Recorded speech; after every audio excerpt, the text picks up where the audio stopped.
Did you know that the current reigning Miss Kentucky 2025 is a former Foster alum? We are so excited today to introduce you to Ariana Rodriguez. She represents the Kentucky Department of Agriculture as a spokesperson for the Kentucky Proud initiative. Her personal service initiative, The Lucky Ones, is a deeply personal mission inspired by her own experience in foster care, dedicated to empowering youth in the system through dignity, education, and meaningful experience and connection. Hello and welcome to Creating a Family, talk about adoption, foster care, and kinship care. My name is Tracy Whitney, and I am your host for today's episode with Miss Kentucky 2025. So welcome, Ariana, and thank you so much for joining us.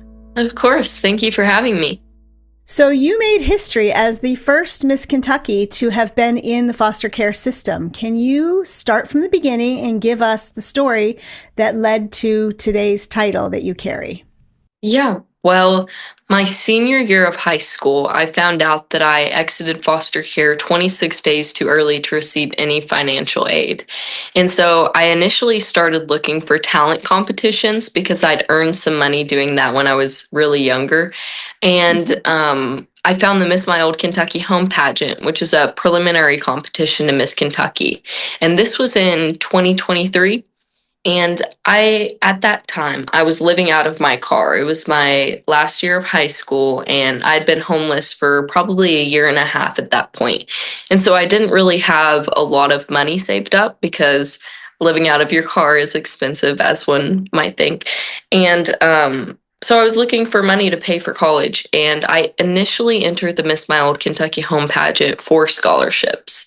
And I put all of my college savings into competing. Competing in pageants is expensive, so I had to buy like shoes. I had to buy a curling iron for my hair and makeup. And so it added up, and I ended up spending almost all of my college savings. It was like $1,000 that I put up, not much.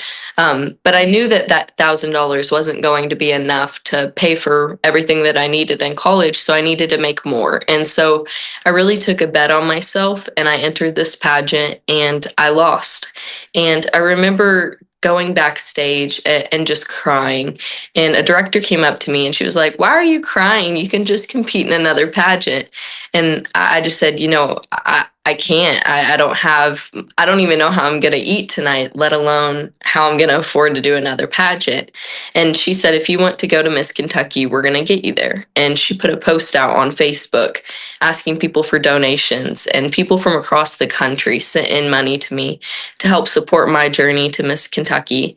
And I competed in Miss Kentucky's teen the first year, and I got top 12. And then I went back the next year and competed for Miss Kentucky in the Miss division, and I didn't even make top 12. And then this year I went back and won the title of Miss Kentucky. I was the first alumni of the foster care system to ever win the title. And then I got to go to Miss America and obviously not just represent Kentucky, but also the 400,000 foster youth across the United States, and actually did make history as the first alumni to ever get in the top 11, which was really incredible and something that I'll never forget. That's an amazing story, but there's so much more to your story that I'm very excited for our listeners to hear. So let's go back to the very beginning of the story and let us know your foster care journey. Like, what do you remember from the very first time you had to leave home? So I went into kinship care when I was 5, and I stayed in kinship care until I was 12. I went through about 20 different placements, from living with relatives like my grandma and grandpa to extended aunts and uncles and family friends. Transitioned a lot throughout my younger childhood. I remember my 4th and 5th grade years specifically, I moved like 4 times both of those years. And I just remember going back and forth from one school to the other. And I actually tell this as a joke when I talk to educators about the foster care system, but I never learned long division until I was like a junior in high school, because when I moved schools, I had moved to one school where they had already done it. And then the school that I had been at hadn't done it yet, but by the time I moved back, they had. And so I kind of just like missed out on long division. Missed all that. Yeah. Yeah. And so I had to relearn it when I was in high school, which is so funny to say. But I moved a lot. I can't remember my first time being moved away, but I remember living with my grandma and grandpa when I was Okay. really young. And that was the first kinship home that I was in. And what were some of the positive experiences that you remember from living with your grandparents? Things that they did well in caring for you as a kinship placement situation? Well, every provider that I stayed with throughout my time in kinship care really cared a lot about me. And my grandma and grandpa were no different. They were always there supporting me. They had a lot of financial struggles, and that's why we couldn't stay with them. But it was no lack of love. We would always go play outside. And I remember my grandpa, he passed in 2014, but he was the sweetest man. He used to go out really early in the morning. My grandpa was a coal miner, so he got had to get up really early. But before Mm-hmm. he had to go to work, he would always go to McDonald's and get us biscuits and gravy, and he would take the time to cut up my sausage into little pieces and leave it on the kitchen table, and then he'd go to work. He always put us above anything else. I mean, until his last day. So I truly have nothing bad to say about any of the caregivers, but especially my grandpa and grandma. They were there for me in so many ways, just they couldn't be there for me financially. So that brings up a good point. What were maybe some of the most challenging parts of your kinship experience? Financials. I mean, every other Yeah. aspect of my Yeah. life was taken care of. I didn't have to worry about being hungry. I didn't have to worry about anything. It was just my grandpa was going to work and he worked in the coal mines, and my grandma had to stay home to take care of us. Um, Right. she has a disability, so she couldn't go to work if she wanted to. But my grandpa, I mean, he worked until he couldn't anymore. And when he passed, that's when I couldn't live with my grandma anymore because she couldn't get a job to support all three of us with her being having the disability. Okay. So there was a lot of change and transition that is very challenging for small children. How do you think some of those changes and transitions and learning how to adapt to all of those shaped who you are today? Well, I carry with me the lessons that I learned from my grandma and grandpa, even if that's not a current situation that I'm in.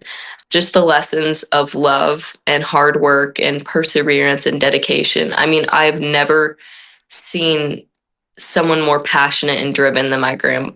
I've never seen someone more creative and ambitious than my grandma. So just keeping those lessons that I've learned with them, even if I'm not currently in those experiences, definitely makes all of the chaos and turmoil worth it, because now I get to look back and say, you know, I may have not been able to stay in those situations, but I can look back and see how much I've learned from them and how much I've been able to grow over the years because I went through that. And through all of these transitions and moves and back and forth, were you able to stay in contact at all with your mother or with your siblings? Yeah, so I stayed with my brother and sister while we were in kinship care. I eventually went to foster care and moved away from my little sister, but I got to stay with my brother. They actually tried to separate us, and my brother and I locked arms and would not let them.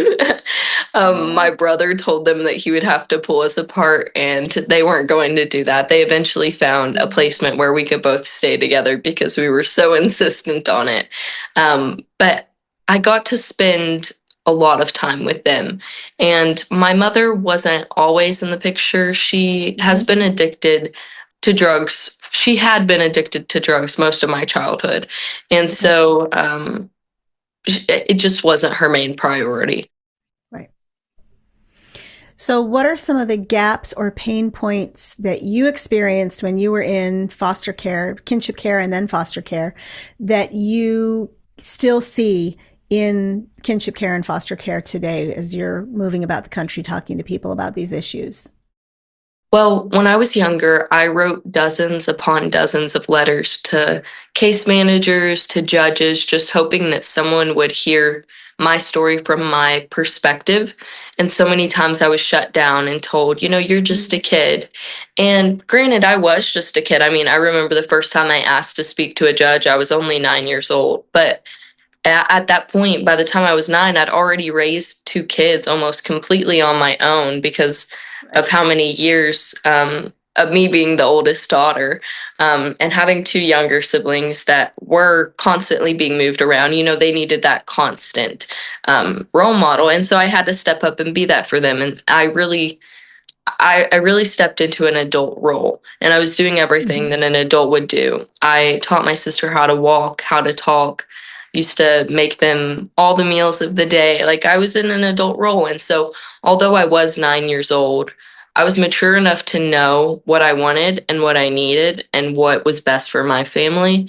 And nobody would listen to me because I was just a kid. So that's really hard because I've gotten the chance to talk to the Kentucky Circuit judges, and I got to send in a pretty long video about what I think needs to be improved and my tips for them.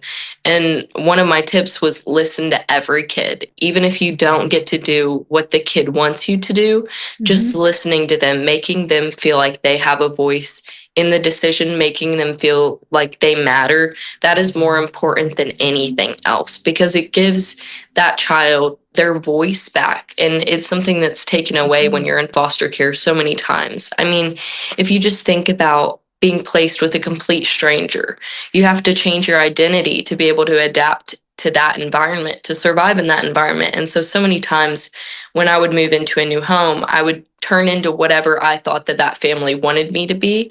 And so I really lost pieces of myself doing that because nobody was asking me what I wanted. It was always just, what does this family want? And so growing up and having that idea, I feel like I turned into a people pleaser. Like, I was always looking to see what people wanted from me. And I never really turned internally and said, what do I want out of this? And so that's not something that affected me just while I was in kinship and foster care. I mean, it affects me to this day. And I think it's something that unless you grew up in the system, you probably wouldn't think about. Right. So I heard you say listening to the voice of the children is one of the pain points. Parentification is another pain point. Helping children feel seen and heard is another pain point. And those all resonate with who we are and why we do what we do here at Creating a Family. So I appreciate you putting them into those words with your lived experience behind it. I'd like to interrupt for just a moment and let you know that if you are raising a child impacted by foster care, kinship care, or adoption, you likely feel like you have so much to learn. And we're thrilled to be able to offer you a couple learning opportunities for parents and caregivers. The first is our interactive training and support curriculum for foster, adoptive, and kinship families. You can find that at parentsupportgroups.org. And it's a turnkey curriculum for in-person or online groups. It includes training and support for facilitators and practical handouts that you can offer the members in between meetings, as well as opportunities to learn in a community and peer learning setting. And the second learning opportunity that we want to offer you is called our prenatal substance exposure workshops. And that's at bit.ly/prenatal-exposure-training. For parents and caregivers and for child welfare professionals, we offer these workshops to help you understand the signs and symptoms of prenatal substance exposure. We help you understand strategies that will support the children who are impacted by these exposures and enhance their learning abilities and enhance their behavior improvement, as well as strengthening parenting skills that would impact your regular everyday life, whether you're raising them through the foster system, through kinship care, or adoptive parenting. I'll let you go back to the interview now so we can hear more about the great things that Miss Kentucky is doing with her platform. So, how did those lived experiences begin to transform into your particular passion or mission for advocacy? Like, was there a pivotal moment when you said, this is my platform, this is what I'm going to be speaking up about? Well, when I was in foster care, it was a very dehumanizing experience. I mean, from the moment I was placed in foster care, kinship care was very different because I was always placed with family or family friends, and so Mhm. they always knew me. And I didn't really have to do as much of that identity switching. But when I was placed in foster care, I mean, we were told by our CPS workers to tell them that we were white because my foster parent only wanted white kids, and our last name is Rodriguez, you know. So we were told to lie about that, and we ended up moving into the house, and we weren't. Our foster mom was very racist and very open about that, and would make it very clear that we weren't allowed to play with black kids in the neighborhood, and we weren't allowed to, I mean, really do anything that we wanted. We were allowed to do chores and we were allowed to go to school. Sometimes she wouldn't let us go to church, which was really important to me. And sometimes she wouldn't let us like go outside, and we just didn't have the opportunity to be kids. Mhm. And I remember looking around at the situation and just thinking, this isn't right. Like, I shouldn't have to live in this environment. It shouldn't be so hard for people to step up for children in the ways that they need to. And my foster mom made it very obvious that she was just in it for the money. Um, I mean, she would buy us Christmas presents and then take them away after we had moved. Like, she didn't let us take the gifts that she had got us. She kept them for like her next kids in foster care, and it was just very strange. You could tell that she didn't really care a lot about us. That it was not going to be a family situation. But then she wanted everyone around us to like admire her for doing this, and she would always tell us to like call her grandma and to talk about her like well, and then treat us terribly. And so it was very hard, and I remember looking around even being 12 years old and thinking this isn't right, and I know that something needs to change. And I think that that's when my passion started for advocacy.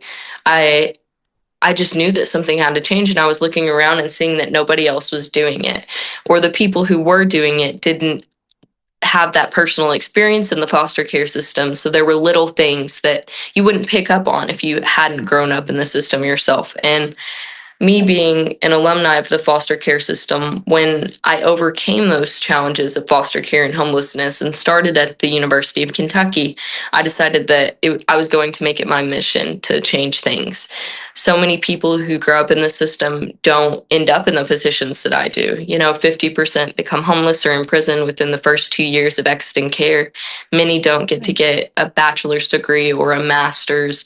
It's very hard for them to succeed because you're not taught life skills when you're in foster care. You're taught how to survive. And so you just don't think about those things. And so it's very rare that someone from foster care has the skills necessary to go back and do the advocacy work. And so I knew that that was even more of a reason why I needed to step into that. And so my senior year of high school, I started a community service initiative for pageants called the Lucky Ones.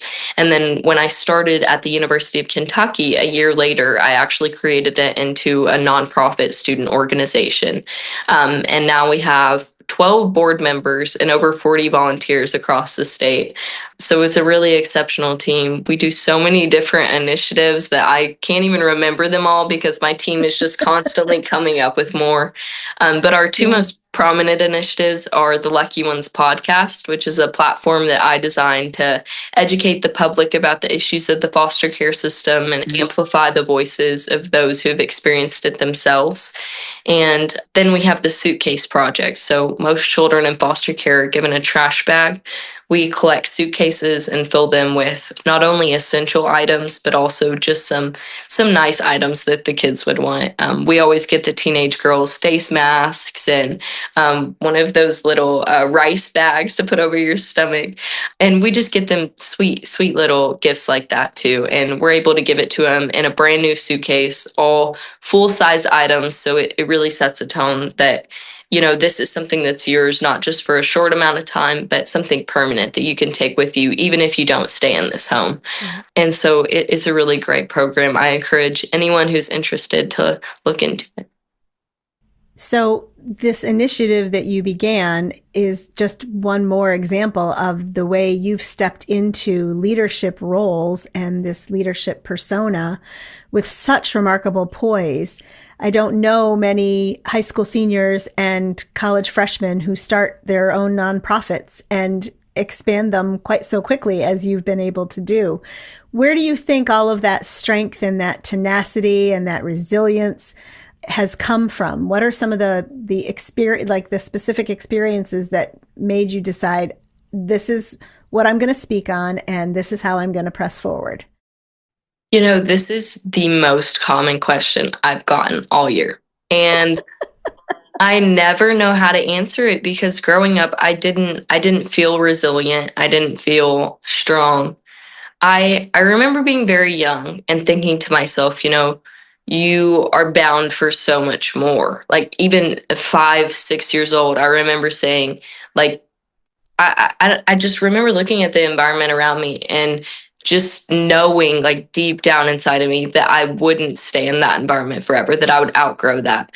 And so when I got older, when I was a senior in high school, well, my junior year and senior year of high school was an extremely hard time for me. I was living out of my car.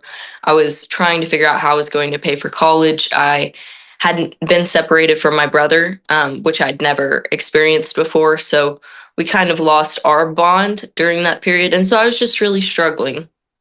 And I didn't think for a while that I was even going to continue. And I was really just at that point where I said, what do you have to lose? If you're ready to give up completely now, then what do you have to lose? And so I said, you have to do everything. You have to try everything. And then if you decide after that it's still not worth it, then fine, give up. But I was like, you have to at least try everything. And so that's what I did. I took a bet on myself, and it led me to where I am today. I can't say anything about resilience because I never really felt like I never really felt like I knew what I was doing. I never knew that what I was trying to do would work. I never knew that it would work itself out. I took a chance on myself, and the motivation definitely comes from my younger brother and sister. So I'm hoping that you can recognize when I say this that you don't necessarily and didn't necessarily perceive yourself as resilient or strong, but from the outside looking in, it is not typical to hear a 16, 17-year-old kid just decide that they're going to do everything they have to do to get out of the hard situation that they're in. That's not necessarily a typical response to these kinds of really hard, challenging situations. And so I hope you can hear me say that you are deserving of the title resilient and strong and leader among your peers. It's remarkable to me. Thank you. I really appreciate that.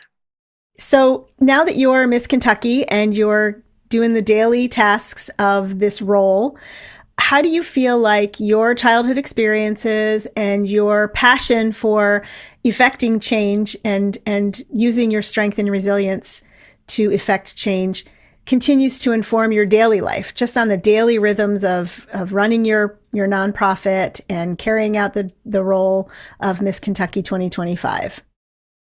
So one thing that's kind of silly, I grew up in different parts of this state. I grew up in the city, I grew up in the country. I moved so much that I met such diverse people. And I met so many people who thought differently than I did and looked differently than I did. And so now stepping into the role of Miss Kentucky, where I also travel the state and get to meet tons of different people, I think that my childhood set me up for success in that way because I already have experience traveling the state and going from rural areas to urban areas and knowing the difference and how to connect with those people from different places and who have different ideologies. Just growing up adapting to so many different environments made me very adaptable when it comes to being Miss Kentucky. If I am at an event and something is not going to plan, I can step in and know how to fix that, because I did that all throughout my childhood, was problem solving. And so I think that that's one way that it set me up for success. And I love earlier you had talked about you had to adapt to the family that you were joining and kind of identity switch. And I feel like in your answer just now, you showed us how you turned that for good in your current role and what you do every day now. And that to me is one of the definitions of resilience. You took this really hard, challenging thing that made you feel as if you were losing parts of yourself, and you effectively switched it on its head to make it work for you. And I love the way you phrased that. Thank you. Do you feel like there are challenges or triggers that still surface for you because of some of those challenging, hard experiences? And if you do feel times when you're triggered or challenged, how do you navigate those? This is something very niche that you probably wouldn't think of, but I do travel the state all the time, and so I'm constantly going from one place to another. There will be some days where I'll have an appearance in the far western part of the state, and then like at night, and then the next morning I'll have it somewhere close. So it doesn't make sense for me to go back home in Lexington and then go back. And so the board typically asks me if I want to stay with a board member.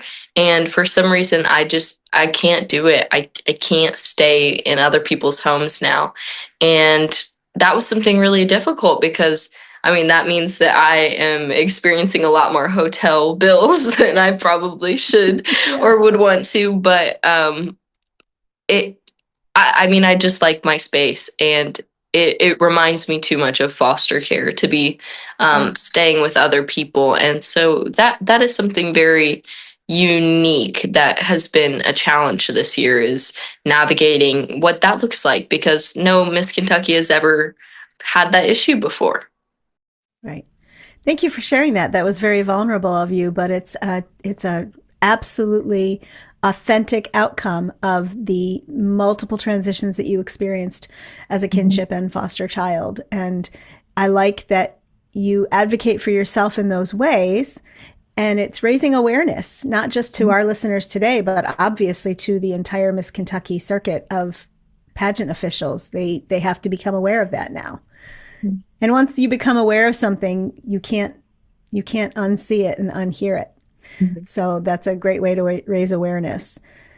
You've taken your story and turned it into something remarkable. You've created this foundation called the Lucky Ones, and you've paired it with a platform, the Miss Kentucky pageant circuit, that gets you so much more awareness than would have been possible if you had just kept plugging away at, Kentucky and taking classes and working on the foundation at the same time. So tell us a little bit more about the foundation. You talked about the 2 programs and initiatives that you have already, but let's go kind of maybe a little deeper under the surface and talk about why you started it when you did, and what gaps you saw then, and then what gaps you continue to see that you are working together as a team to fill.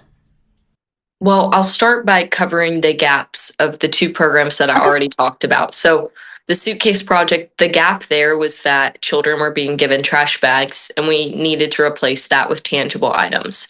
The gap with the podcast is that people aren't educated about the foster care system. So many times people don't know why a child enters foster care, or they call it an orphanage. They don't understand the system at all. And so we really wanted to fill in that gap and educate people, but not only just to educate people, but to give youth like myself, who weren't given that voice while they were in foster care, the platform to tell their story on their own terms. We don't censor anything out. We let them talk about whatever that they want. And obviously we change anything if they want us to, but unless they ask us to, we keep everything in so that people listening can get a real raw perspective of what it's like to be a child in the system. We have a few other initiatives. We do a Christmas toy drive, and we saw the need there. A lot of foster parents who are really passionate might not have the financial support to give the kids that they take care of everything that they want for Christmas. And sometimes agencies will just want to provide additional support to the kids. But we saw the lack there was kids weren't getting what they wanted. They didn't feel that sense of normalcy for Christmas. And a lot of Right. times when we saw like these angel trees, the teenagers would get left out. You know, kids or people love to buy kids' toys. They love to pick out a big Barbie dollhouse and put it under the tree, but they might not enjoy buying gift cards for a 16-year-old boy or buying sneakers for a 16-year-old girl. And so we really saw that need and focused specifically this year and last year on targeting those teenagers and really making them feel special and normal, because being a teenager is hard already. But when you add foster Indeed. care on top of that, it's difficult. And so that was the need there. And then we have the Luckiest Benefit, which is my favorite event that we put on. It is a charity gala, and we have performances. This year we're having an open day. Oh my gosh, I can't talk. We're having an opening dance number. So we're having the UK dance team come in and do a whole performance. We are going to have speakers and a live podcast panel, singers, and it's just an exceptional night. And this year we get to bring in two residential facility groups. So two groups of kids from different residential facilities across the state. We get to bring them in, and they get to see up close and personal that all of these people showed up for them and that this entire show is for them. And we get to donate the proceeds to those two organizations, which is just going to be really exceptional. And the gap there is that so many times these kids' lives are based around court dates and therapy appointments, right, and supervised visits, and they don't ever get to be a kid. Sometimes these kids that I talk to say, you know, I've never been to the movies, I've never seen a show. And so the Luckiest Benefit is really just our goal is to give them the best night ever and just to make them feel so special. And the goal is that they walk away remembering that night for the rest of their lives, remembering that so many people stood up and put on an event for them. So that was the reason for that. And then we have a life skill series. So we take a group of people into residential facilities throughout the state and surrounding states, and we teach those kids life skills that they don't learn when they're in foster care, like taxes, how to write a resume, how to dress for an interview, or even simple communication skills. So many kids in foster care have never had the chance to have a productive conversation with people. And so we go in and teach them those communication skills that they might have not learned because they were so focused on surviving that they didn't even think about those things. So that's one of my favorite programs. And every program that we have, there was a need for it and a gap that needed to be addressed. And throughout the years, we've just been able to meet more people in foster care and learn from their experiences and just pivot our programs to reach them more effectively. And I mean, to me, that's astounding. And I'm listening to you and I'm thinking, what made you at 16 or 17 years old decide I need to create a foundation? Well, it's the big sister in me. I knew my brother and sister were looking up to me. And so I wanted to create a positive legacy for them. I wanted them to look up and see a role model. But on the flip side, I also remember being that little kid in foster care and just wondering, why has somebody not changed this? Why has nobody stepped in to fill this gap? And it was never a question of if I was going to do it. It was just when. And at 16, when I finally got the chance to step on that stage and use the microphone to tell my story, it just felt right. That's fantastic. So what are your relationships with your siblings like now? First of all, how old are all of you, and what are the relationships like now? Well, my brother is 18, and he goes to school at Western Kentucky. I don't get to see him as much as I would like to, but the relationship there is good. He's an 18-year-old boy, so he's a little annoying. He's also my little brother, so he's always going to be annoying to me. And if he's at college already, then he's busy and involved in his own pursuits. Yeah. but the relationship there is good. And then I have a 14-year-old sister. Her name is Zoe, and she's my entire world. Like, she's my best friend, always has been, always will be. Um, and she is beginning to try to stick her feet in the water with pageants. So I get to connect with her on that, which is really fun too. It's always fun when you can dress up your little sister like a Barbie doll. I love that. We have three daughters, and when our oldest daughter was a teenager, the younger two sisters joined the family. And yes, she did enjoy dressing them in matching clothes and fun little outfits and hair. Nobody can do hair like Big Sister can do hair. I certainly can't do hair like Big Sister can do hair. And to this day, when Big Sister comes home, it's still the same story. They still do each other's hair. That's great. Do you have a specific story or experience that you can point to in the last year or so of this new title of Miss Kentucky 2025 that illustrates the impact of your work and your mission?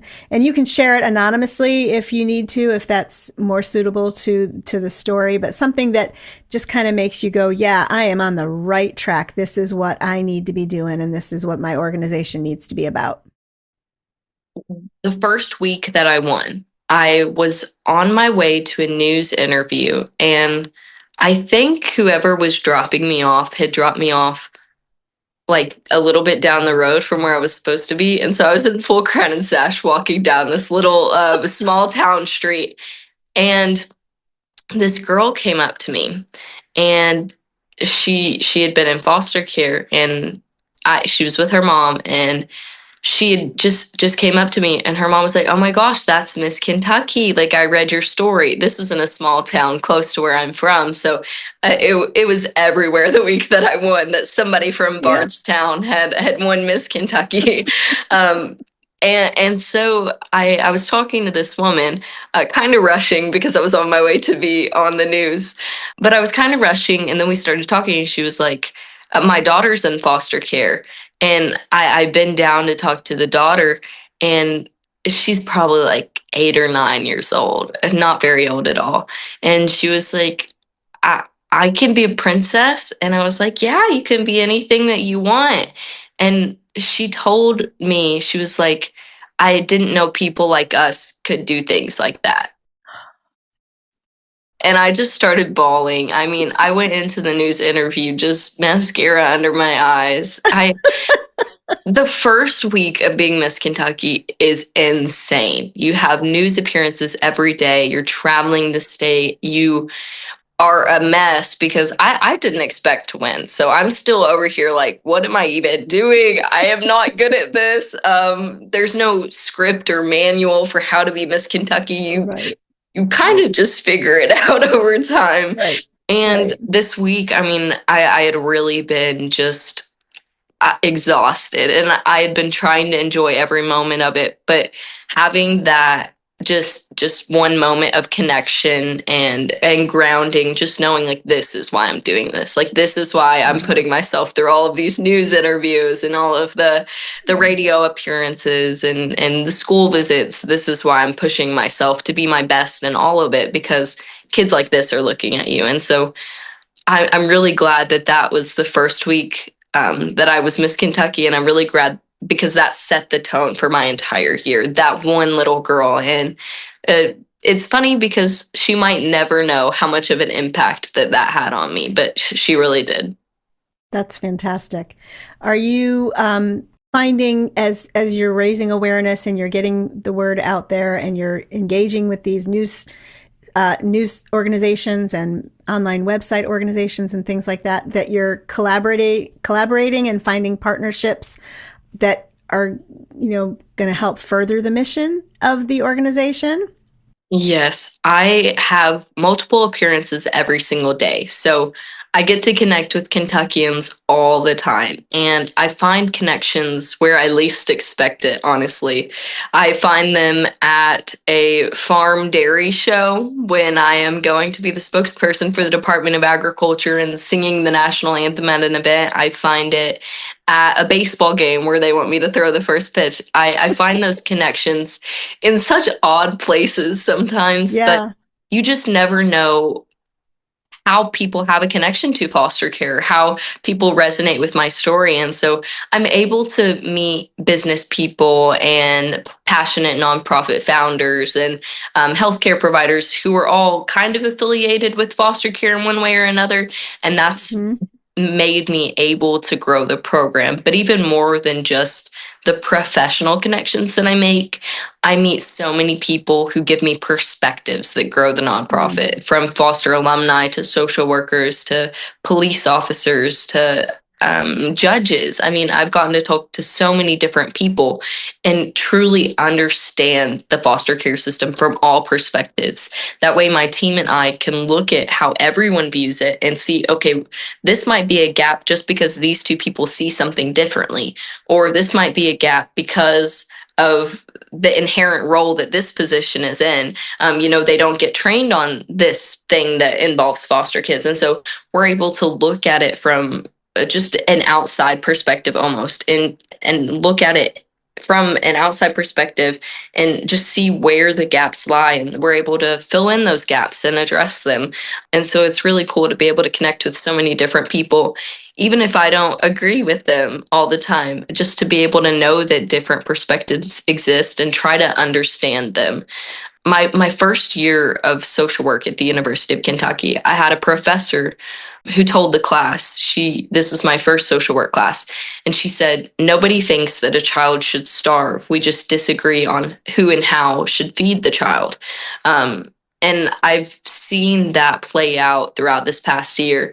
You know, I don't think anybody wants bad for children. We just disagree on what's good, or we disagree on how to get there. And so when you talk to other people who may have different perspectives as you realize that you might have the same goal, you just have a different plan for how you're going to get there. So then you're able to collaborate and say, like, okay, how can we work together on this, instead of how can we like pin each other against each other, which is what happens sometimes. So I'm able to connect other people through my connections too, which is very nice. One final interruption to let you know about our library of 15 free courses. You can find them at bit.ly/JBF support. That's bit.ly/JBF support. Each course is designed to strengthen your family and build your parenting toolbox. We offer a wide variety of topics that would be pertinent to any family dynamic that you are involved in, whether it's adoptive, foster, or kinship relative caregiving. And they're free thanks to our partnership with the Jockey Being Family Foundation. And let's now go finish up our interview with Ariana Rodriguez. You've achieved so much already, but we would love to know what's next for you. What do you think? I mean, your Miss Kentucky role is coming to an end, but as an advocate, as a leader, as a member of the pageant community, what's next for you? So after this year, I will go back to school at UK and finish my junior and senior years. And then I plan to get a master's in public policy. And eventually, I would like to run an independent living facility for youth who have aged out of the foster care system. Wow, so ambitious. And what's next for the lucky ones? Well, the independent living facility is the next goal for the lucky ones. We're going to continue every program that we have. And hopefully we can reach a point where we have so much excess funds that we can start building that independent living facility. We've already worked on creating some partnerships with construction groups and real estate companies to see if we can partner together for the independent living facility. So just continuing to work on that. Hopefully it will be all fine-tuned by the time I graduate with my master's. So let's talk to the foster families who are raising young people. What advice would you have for those young people that are currently in the system or in kinship care, living with their grandparents or living with an aunt and uncle, who might feel uncertain about their future? I would say lean into yourself. Nobody knows you better than you. And when you feel like you don't know what to do, or don't know how to react to a situation or what your plan should be for the future, really just do some introspecting. really sit down with yourself and say, what do I want? And what do I need? And what barriers are there for me to get those? And how can I address those barriers? And I would say also, don't think about what everyone around you is telling you. So many times when I was in foster care, I said, I always said this, and it's kind of silly to look back on it, but I remember being 5, 6, 7 years old, all the way up to me being 16, 17, 18. And I've said this my entire life. I said, I'm going to be rich and famous. And I don't know why I said it like that, but since I was a little kid, anytime anybody said anything to me, I'd be like, talk to me when I'm rich and famous. Like, I just had this confidence about me. I don't know. And I now looking back in this position, a lot of people may say that I'm rich and famous. I don't feel famous, but I always used to say that, and people would look at me and kind of just laugh and giggle and be like, oh, well, maybe start setting more realistic goals. And I just had no doubt that I was going to be successful to reach all the goals. And I didn't know how I was going to do it. I didn't know what the best path was, but I had this deep intuitive feeling that I was just destined for more, and I wouldn't let anybody tell me otherwise. And when I started pageants, people were like, oh, maybe she's not cut out for this. I mean, I didn't know how to curl my hair. I didn't know how to do makeup. I wasn't very good at public speaking. But I didn't know what I was doing. And people told me that I would never win Miss Kentucky, that I would never do well at Miss America. And 3 years after I was living out of my car, I got to say that I was the first alumni of the foster care system to ever place top 11 at Miss America. And so don't let anyone tell you what you can or can't do. If you tell yourself that you can't do something, then you won't. But if you tell yourself that you can and that you will, and you follow through with the plan that you set, you can do anything that you want. You have that dedication and that passion inside of you. If you had a feeling like I did when I was younger, that you were destined for more, then follow that and don't let anybody take that away from you. And to the foster parents and kinship caregivers that are listening to this, number one, consider sharing this episode with the kids that you're caring for. And number two, you never know who it is that you're raising. You could be raising the next Nobel Peace Prize winner. You could be raising the next president. You could be raising the next Miss Kentucky. We don't know. And if you can look at that kid that's in front of you and see the possibility inside of them, then you can start calling them out and calling them up to that greatness that's inside each one of those children that's in your home. I would say to any kinship or foster care provider, first of all, thank you for what you do, for stepping into that role, because we need more people like that. We need more people who are willing to step in when there's a need and truly just try to help in any way that they can. I would say to listen to the children. And like I said before, you don't always have to do what they want. It's good if you can give them that sense of control, because when you're in foster care, you don't have a lot of control over anything that happens in your life. So even if it's just picking out what we're cooking for breakfast this morning, or if they're having a really hard day and they really miss their family, maybe instead of going to school, you get to go and you just go out to eat and you let them take a day to relax. You don't have to be perfect all the time to be a good parent. You just have to be there, be present, and make them feel seen and valued and heard. And that goes so much further than you would ever think. I mean, I've talked about all the programs that we do. We've talked about the Christmas toy drives and the suitcase project, but it's not about the Christmas present. It's not about the suitcase that changes these kids' lives. It's knowing that somebody took the time out of their day to pack the suitcase, to donate the supplies. It's not about being this perfect parent. It's about trying and putting in your best effort. And if you're really trying to do that, if you're trying to give this kid the best life that they can possibly have, the kids will see that. Kids are smart. They're a lot smarter than we give them credit for. And just trust in that. Trust that everything will work out and that you're doing a great job, and just keep it up and work together as a team, because you can't do it alone and neither can they. So work together on it. And before we wrap up, I want to go back to something that you said earlier in the conversation, that you had the opportunity to talk to policymakers and decision makers about things that you suggest as ways to make meaningful change in the foster and kinship system. So would you mind listing just one or two things that you would, if you had another opportunity to speak to those decision makers, whether they're legislators or social services or education, what would be like one or two things that you want to wrap up with today that would make the meaningful difference in the life of a foster care or kinship care child? Well, this decision actually affected me personally. Actually was an intern at the Kentucky State Capitol in the office of Senator Thomas and Senator Berg. And so I had the opportunity to sit in on the essay writing for the opposition of House Bill 4, which is the Diversity, Equity, and Inclusion Bill. And a lot of people don't realize that that affects youth in foster care. The William C. Parker Diversity Scholarship at the University of Kentucky, that's a scholarship that helped fund my education. And now it's not offered because House Bill 4 was passed. And so now the 2,200 children at the University of Kentucky alone that were in foster care are not eligible for those supports anymore. And so we really need to work to either fix that or make up for what was lost there. So many people like myself may have been in foster care, grown up in the system, but didn't age out of the foster care system. And so they're not eligible for so many of the resources that they desperately need.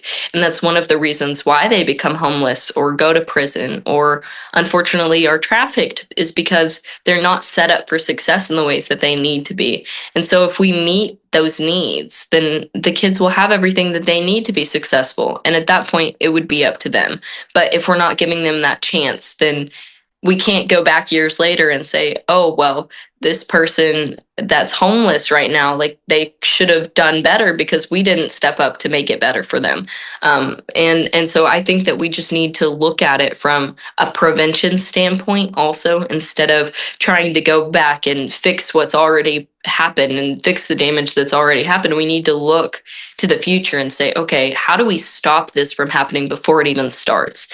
How do we end these repetitive cycles of foster children growing up and then their children going into foster care? Most children who are in foster care had parents who were homeless, in prison, or in foster care. And so we need to stop the cycle and address the issues and not just give up on someone just because we think that there's no hope there. Because if we don't step in and see that they need hope, if we don't step in and see that potential, then nobody will, and the cycle will continue.